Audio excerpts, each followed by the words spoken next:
Hi, my name is Brie McMahon, and I'm an assistant professor of graphic design in the School of Art at the University of Arkansas. And my name is Ryan Sloan. I am a senior instructor of practice in graphic design, also at the School of Art at the University of Arkansas. As many of you know, Design Futures, the briefing papers released by AIGA in 2018, anticipates a complex future where design solutions must be increasingly open-ended to accommodate many layers of uncertainty. Ryan and I were concerned with how we might use this idea in our courses and with our students. In particular, how we might rotate our students' thinking to be less focused on products and service-based solutions and draw their attention to tools, methods, and design processes. We wanted to teach our students the importance of being able to adapt, flexibility, and participation. The traditional design practice that comes from the Bauhaus shows the designer as the all-knowing, expert, personal genius who must protect ideas from competitors. But this is changing. Both education and praxis has seen a shift away from product-based solutions to designing processes and systems. This made us interested in redesigning the process of learning as well. To do so, we've borrowed from pedagogical theory and processes from other disciplines and educators to try to disrupt the familiar structure of design education. This included borrowing from defamiliarization, a popular artistic technique observed in Russian literature and the Dada movement. Defamiliarization gave us a structure through which we could present familiar concepts and processes to students in unfamiliar ways. It's also sometimes known as culture jamming. We were also inspired by improv acting in an attempt to shake up a designer that's stuck in autopilot. Creatively, improv can be used to help participants, especially the newbies, deviate from fixation. We observed first-year design students become fixated on certain paths and outcomes pretty often. Improv actors often work with two principal conditions, a rough structure and a common belief. This allows participants to not focus on trying to figure things out, but rather embrace their curiosity and try unexpected things. As many of you know, the professional and student design studio is not always the epitome of creativity and collaboration. Students often work physically close, but individually minded. So we also looked to Dr. Derek Ham's work. He's an educator at North Carolina State University. His work is centered around gameplay and gamification. These ideas often include incorporating rules of play or constraints to the design process, resulting in guided explorations and more risk-taking.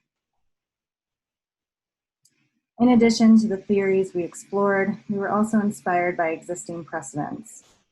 First was conditional design, which, like improv acting and gamification, uses conditions and rules of play to lower the bar for participation. Conditional design focuses on the process, with the goal being to find creativity in uncertainty and embracing unpredictable results. We saw the potential for conditional design to help students shift value away from final artifacts and forms. We also discovered and were influenced by Designer Size, which was an online random prompt generator that facilitates design charrettes. This platform is rooted in improv and encourages ideation and practice for designers of all levels.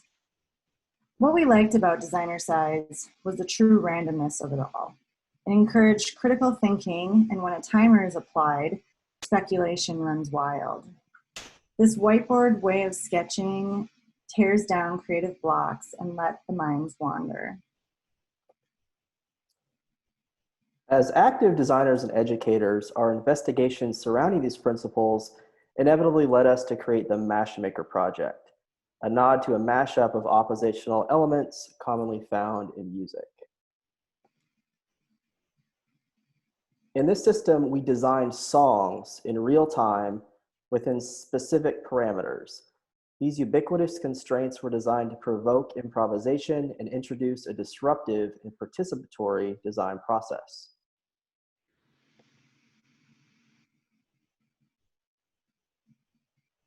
We worked within a set of 3 specific parameters: time, the song's duration; image, the top Google image search of the song's title; and type, Times New Roman. Central to our set of constraints were the need for open sourced accessibility. The Google image result of the song's title delivered a widely referenced visual artifact, while the inclusion of Times New Roman connotes a sense of universal defaultness, an omnipresent typeface readily available to anyone. Both components of applied content, imagery, and typography carried forth a degree of implicit commonplace, further provoking improvisational design decisions. And we'll show some case studies. The first one, songs designed within the Matchmaker project drew heavily from one specific musical genre, hip hop. So perhaps more than any other musical genre, hip hop celebrates spontaneous lyrical improvisation while being foundationally rooted in time-based sound structures. This one is for the song Fear by Kendrick Lamar. And this is the top Google image result. 7 minutes and 40 seconds is both the track length as well as our design time.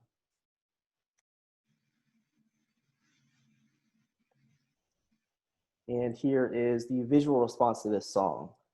So in the improvisational process, text from the artist's rapid fire wordplay was expressed in a typographic texture in the background. And this was really designed partially in InDesign and then further expanded to online glitch algorithms for motion effects. And another example, Aesop Rock. This is the top Google image result. And this was a considerably shorter track design length, 3 minutes and 45 seconds. And the outcome, often inspired by a lyric or chorus, which sometimes translated to a larger text call out, or in other instances, a specific color communicated a tone or mood. We also found that motion glitch effects evoked a rhythm that we couldn't achieve in static format.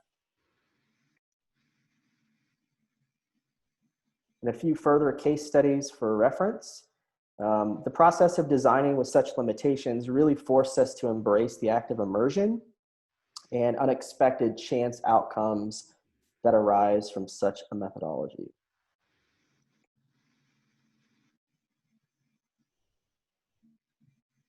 The improvisational component to this process really can't be understated. We found inspiration in really letting go and allowing the sonic to influence the visual and vice versa.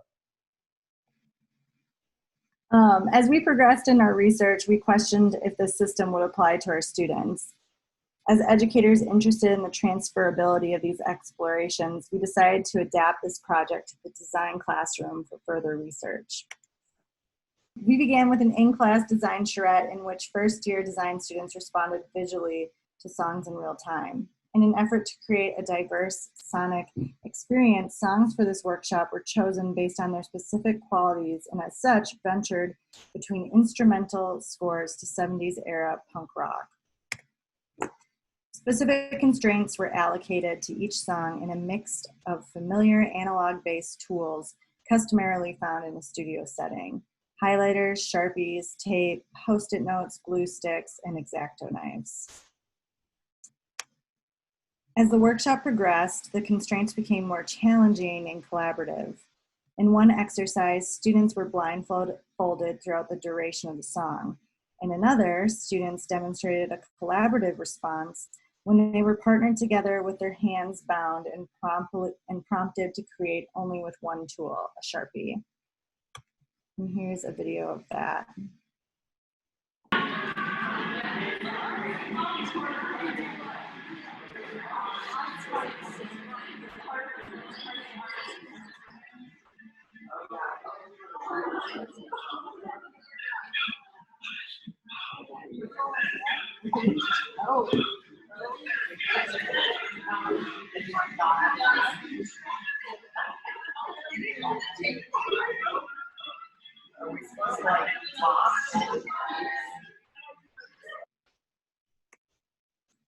Once students were familiar with the general premise of our constraint-based music visualization process, we introduced the project scope.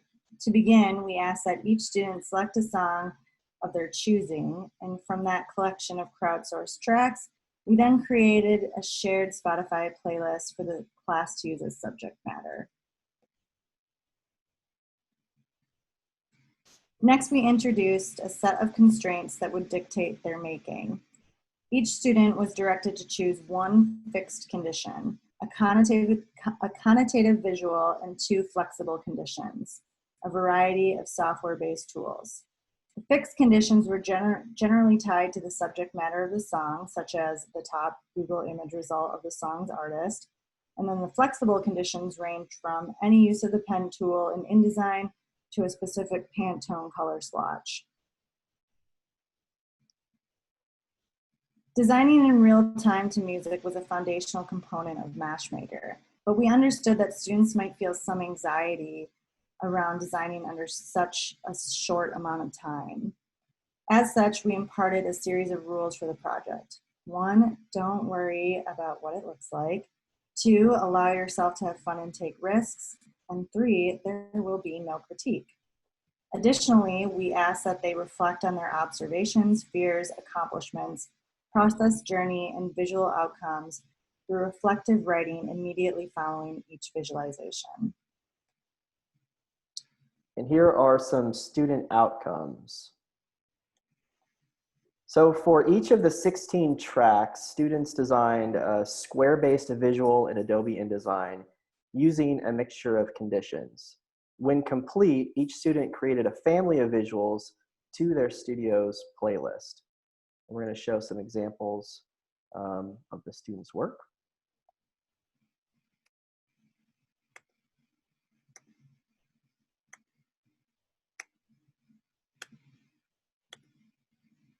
In an ever-changing demonstration of their output, students assembled their printed artifacts into a grid on the studio wall as they progressed throughout the project. When finished, the studio collection of over 250 visualizations showcased their collective efforts. Each student then compiled their individual visuals and reflective writing into a process book that synthesized their output into a final artifact. Through reflective writing responses, we observed that the students were generally well aware of their design decisions throughout the duration of the making process, most certainly due to the limited time constraints. As such, it became undeniable that design improvisational techniques were implemented. Students often remarked that the lack of time to achieve a certain look resulted in them abandoning their preconceived notions of what they envisioned and instead allowed for chance opportunities. Additionally, we discovered that the majority of students demonstrated empathetic listening skills by connecting the sonic qualities of the music to their visualizations. Transferable qualities such as the song's rhythm and its influence on visual cadence, musical tonality as it relates to color, and lyrics with their direct relationship to typographic nuances. Or in one instance of deviant thinking, a student reconsidered the tools altogether in her approach to a melancholic pop song. By aligning periods and spaces to the rhythm of the song, the student tapped to the beat of the track as it played, creating a visual cadence of lines and dots that mirrored her direct connection to the music. As we begin to adjust to a new normal during this time, we're already thinking about how the ideas we discussed here might be translated to online learning. We see the potential for virtual workshops and how working with uncertainty might be a welcomed condition for fighting Zoom fatigue. More importantly, we're concerned with accessibility and how we might replace the music component with other time-based experiences. This could include things like conversations, live performances, or theater. It could also rely solely on memory. Overall, we've thought about how to replace music with other disruptors.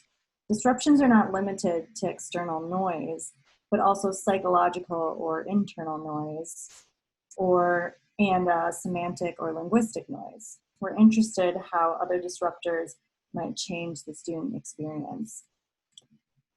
In general, Ryan and I are very interested in the designer as a speculator.